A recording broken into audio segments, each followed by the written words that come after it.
দুই দোয়া আল্লাহ কখনো ফিরিয়ে দেন না। কয় দোয়া?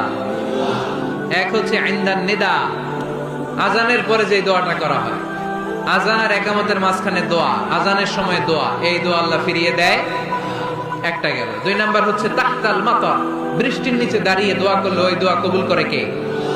আর আমরা বৃষ্টির নিচে দাঁড়িয়ে আঁকা বাঁকা মেঠো পথে কোন রূপসী হেঁটে যায়, আছে না নাই? বৃষ্টি আসলে আমরা ভাবুক হয়ে যাই, দরজা জানলা বন্ধ করে দিয়ে অনেকে গান বাজনা ছেড়ে দেয়, হিন্দি গান লাগায় দেয়। সেজন্য বৃষ্টি নাজিল হলে আমরা যেন আল্লাহর কাছে দোয়া করি,